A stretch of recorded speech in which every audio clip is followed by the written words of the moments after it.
오늘 우리에게 주신 하나님 말씀은 신명기 29장 14절에서 29절까지의 말씀입니다.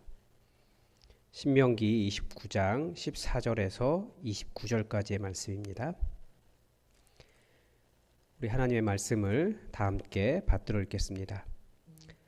내가 이 언약과 맹세를 너희에게만 세우는 것이 아니라 오늘 우리 하나님 여호와 앞에서 우리와 함께 여기 서 있는 자와 오늘 우리와 함께 여기 있지 아니한 자에게까지이니 우리가 애굽 땅에서 살았던 것과 너희가 여러 나라를 통과한 것을 너희가 알며 너희가 또 그들 중에 있는 가증한 것과 목석과 은금의 우상을 보았느니라.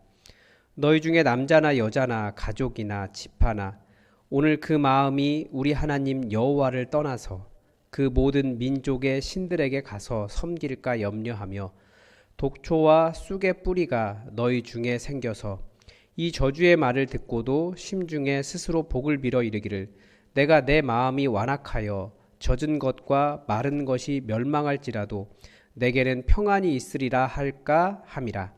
여호와는 이런 자를 사하지 않으실 뿐 아니라 그 위에 여호와의 분노와 질투의 불을 부으시며 또 이 책에 기록된 모든 저주를 그에게 더하실 것이라. 여호와께서 그의 이름을 천하에서 지워 버리시되 여호와께서 곧 이스라엘 모든 지파 중에서 그를 구별하시고 이 율법책에 기록된 모든 언약의 저주대로 그에게 화를 더하시리라.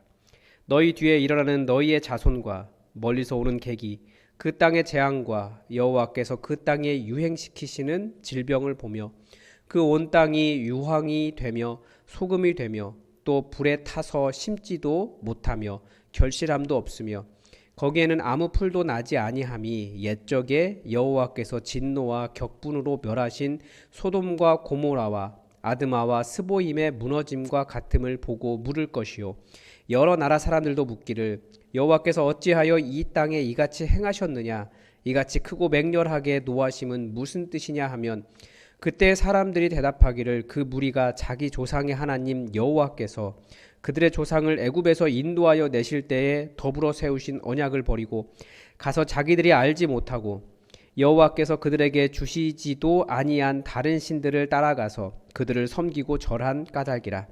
이러므로 여호와께서 이 땅에 진노하사 이 책에 기록된 모든 저주대로 재앙을 내리시고 여호와께서 또 진노와 격분과 크게 통한하심으로 그들을 이 땅에서 뽑아내사 다른 나라에 내던지심이 오늘과 같다 하리라.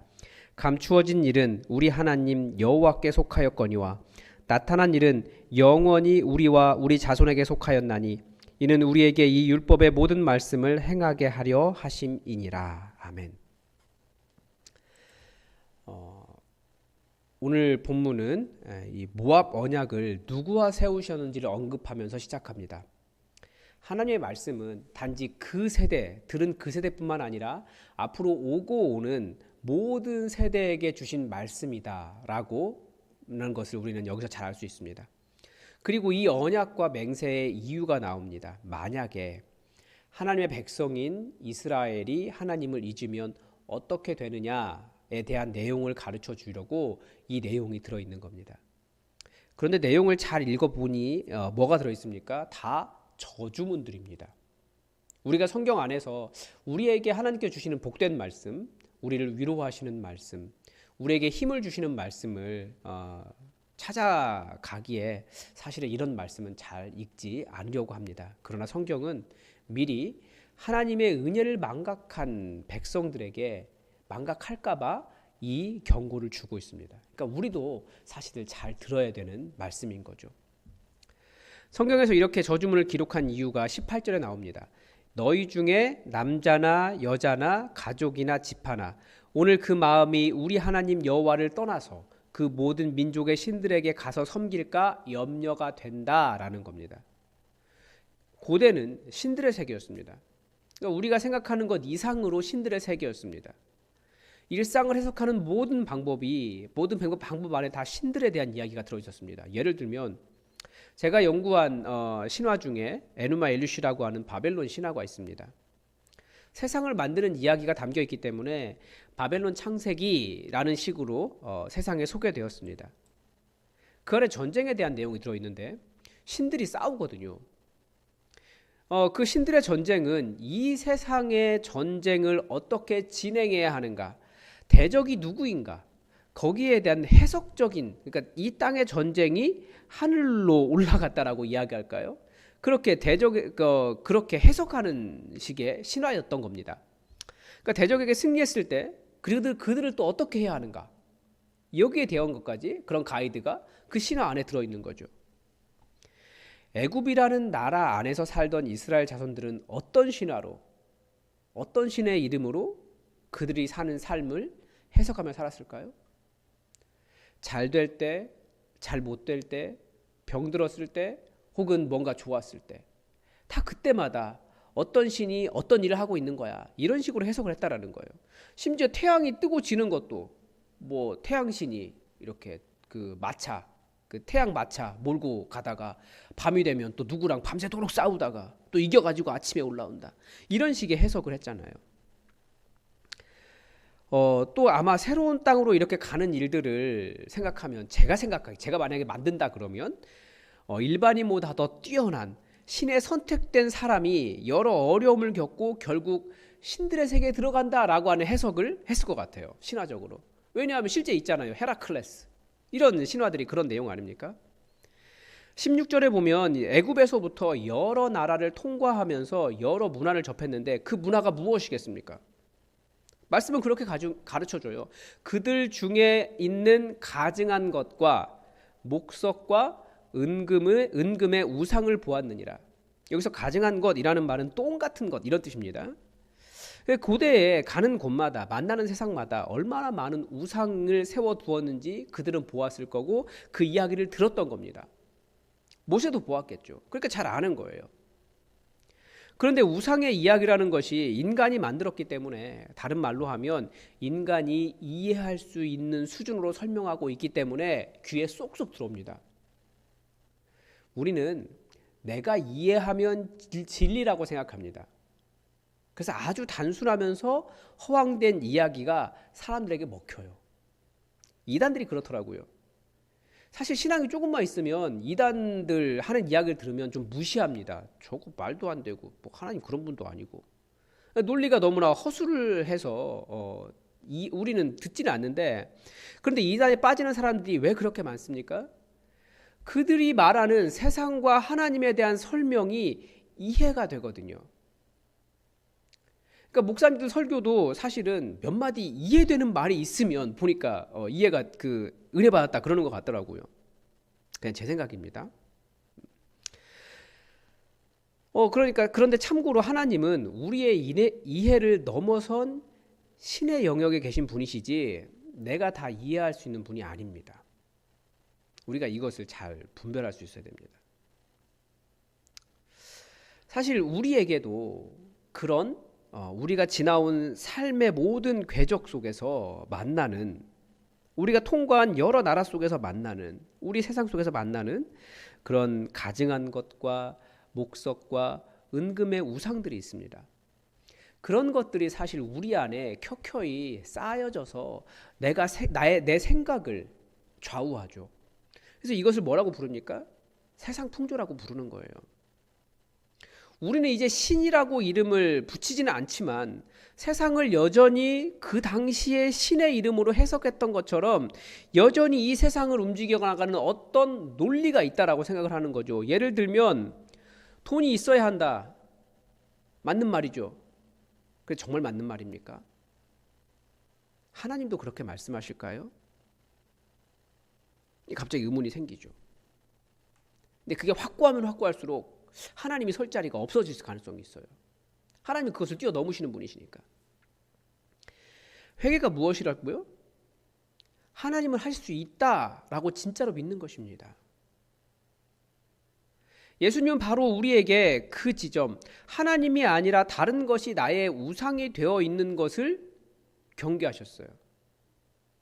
예수님의 말씀으로 바꾸면 세상이 해석해 주는 대로 세상을 살아갈까 봐 우리를 거기에서 건지신 겁니다. 그래서 세상이 이것이 옳다라고 말하는 대로 사는 것에 대해서 계속 그것이 옳다라고 긍정하고 그거 따라가게 되면 이 저주문이 발동하게 되는 겁니다. 그래서 때로는 우리의 삶에 이 저주문과 같은 삶이 계속 이어질 때 한 번은 곰곰이 고민도 해봐야 됩니다. 땅이 소득을 내놓지 않아요. 심어도 결실하지 못해요. 자꾸 재앙이 닥쳐와요. 질병이 닥쳐와요. 땅이 나를 토해내는 것 같아요. 물론 이런 모든 일들이 다 이런 저주는 아닙니다. 이 세상이 이 정도로 깨어져 있기 때문에 우리에게 이런 일들은 이제 일상이 되어 있어요. 그냥 내가 물려받은 세상이에요. 예수님께서 오셔서 우리 하나님 아버지의 마음이 사실 이런 일들이 가득한 이 세상에서 고생하는 우리에 대해서 얼마나 아파하시는지를 우리 예수님이 잘 보여주셨습니다. 그런데 최소한 그런 일들을 당하면 한 번쯤은 자신을 좀 돌아볼 줄 알아야 한다는 거예요. 19절에 보면 사람들이 그런 독초와 쑥의 뿌리가 나면 어떤 생각을 한다고 합니까? 에이, 뭐 하나님이 나를 저주하셨겠어? 에이, 하나님이 나를 버리셨겠어? 설마 이게 하나님께 주시는 것이라고? 심중에 스스로 복을 빌면서 내가 내 마음이 완악하여 젖은 것과 마른 것이 멸망할지라도 내게는 평안이 있으리라 라고 스스로에게 말한다는 거예요. 다 죽어도, 어떤 것은 살아나고 어떤 것은 죽어가도, 다 없어져도 나는 괜찮을 거야 라고 생각한다는 거예요. 이런 사람은 인간사의 어떤 일을 만나도 하나님께로 돌아오기가 참 어렵습니다. 어려운 일을 당하면 나를 돌아보고 하나님과 멀리 떨어져 있던 내 모습을 반성하고 하나님께로 돌아오는 회개가 일어나야 하는데, 에이, 아니야, 잘 될 거야, 하나님이 그러신 거 아니야 라고 생각하면서 난 절대 망하지 않아 라고 말하면서 하나님의 말씀조차 신경 쓰지 않는 그런 삶이라면 좀 어려운 일 당하면 돌아보라는 거예요. 내가 하나님과 어디서 떨어졌는가. 그래서 어떤 일을 당하면 사실은 우리는 무조건 하나님께 돌아와야 됩니다. 어떻게 이겨나가겠습니까? 우리 주님이 우리에게 가르쳐 주신 이 세상을 살아가는 방법이 있습니다. 어제도 말씀드렸지만 오늘도 말씀드립니다. 예수님은 육신으로 사는 동안에 어떻게 하셨다고요? 심한 통곡과 눈물로 기도하며 사셨다고 가르쳐줘요. 히브리서 5장 7절에서. 기도하실 이유가 없으신 예수님도 인생은 하나님께 부르짖고 눈물을 흘리는 기도를 하면서 하나님을 의지하며 살아가는 것이라고 예수님이 가르쳐 주셨는데, 어려운 일을 당할 때에도 하나님을 찾을 줄 모르는 마음이라면 이미 그 마음이 바로 이 저주문이 실행되고 있는 상태가 되는 겁니다. 왜냐하면 진짜 저주가 무엇입니까? 내 마음이 딱딱해져서 하나님의 말씀을 들어도 깨닫지 못하고 보아도 알지 못하는 상태이기 때문에 그렇습니다. 그게 저주예요. 깨닫고 알고 돌아와 회개하면 안 될 정도로 하나님의 심판이 이미 작동하고 있다라는 뜻입니다. 29절은 조금 어려운 표현입니다. 오늘 본문에 붙여야 할지 내일 본문에 붙여야 할지 잘 감이 오지 않을 정도로 갑자기 들어와 있습니다. 여기에서 말하는, 여기에 나와 있으니까 설명을 하면 감추어진 일이 뭡니까? 드러나지 않은 일? 우리가 헤아릴 수 없는 신비, 미래의 일들, 이런 일들입니다.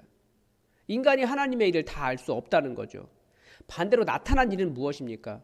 이렇게 성경에 기록된 역사, 혹은 이 이스라엘 자손들이 모든 그 애굽에서부터의 모든 과정, 그 이야기, 자기들이 알고 있는 것, 세상 경험한 세상살이, 이런 것들입니다. 우리는 모르는 것을 내가 안다고 생각하는 경향이 있습니다. 그런데 우리가 미래의 일을 어떻게 합니까? 괜찮을 것이라고요? 그건 교만인 거죠. 우리는 몰라요. 우리 앞에 전쟁이 있을지, 지진이 있을지. 사람들이 예측을 하지만 확신할 수 있는 사람은 사실 아무도 없습니다. 그렇다면 하나님께서 역사 속에서 행하신 이런 일들을 동일하게 행하고 계신다라는 것을 믿고 이 말씀처럼 하나님께서 하신 말씀, 이 언약을 굳게 붙잡고 살아가라는 거예요. 그러니까 하나님께서 주신 은혜가 무엇입니까? 우리가 알고 있는 것, 우리를 구원하신, 그리고 먹이신, 그 광야길을 걸으면서 옷도 헤어지지 않고 신발도 헤어지지 않게 하신 하나님 그분의 은혜, 나를 구원하신 그 은혜라고 하는 것을 알고 끝까지 그거 붙잡고 살아가라는 거예요. 그래서 성경은 뭐라고 이야기합니까? 여러분, 구원은 은혜입니다. 우리가 구원받은 것은 우리 하나님께서 예수님을 통해서 행하신 그 일, 은혜를 통해서 구원받습니다. 그리고 또 우리가 해야 될 일은 무엇입니까? 그렇다면 그 은혜를 꼭 붙잡고 사는 거예요. 그게 믿음이라고 이야기합니다. 그래서 우리가 해야 될 일이 무엇이냐? 은혜를 잊지 않고 주님 오시는 그날까지 믿음 안에 살아가는 겁니다. 꼭 붙잡고. 여러분, 주님은 우리를 살리고자 이런 말씀을 주신 것입니다. 여러분, 정말 어려움이 생길 때, 아니 평소에도 하나님 꼭 붙잡고 나를 살려주신 분이 하나님이시다. 오늘 나를 살게 하시는 분도 하나님이시다. 내 능력 아니다. 내가 앞으로 살아갈 날도 하나님의 은혜로 살아간다. 어려움 당해도 하나님의 은혜로 일어선다. 오직 내가 예수님 붙잡고 다시 승리하리라 라고 하는 그 은혜를 붙잡는 진정한 믿음으로 여러분 삶을 이 구원의 길을 끝까지 걸어가시기 바랍니다. 오늘도 하나님의 뜻이 우리에게 이루어지기를 주기도문으로 기도하겠습니다. 하늘에 계신 우리 아버지, 아버지의 이름을 거룩하게 하시며 아버지의 나라가 오게 하시며 아버지의 뜻이 하늘에서와 같이 땅에서도 이루어지게 하소서.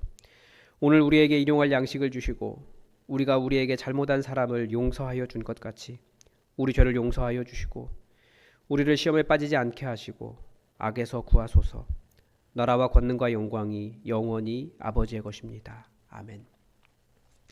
여러분 계속해서 환우들을 위해서 기도해 주십시오.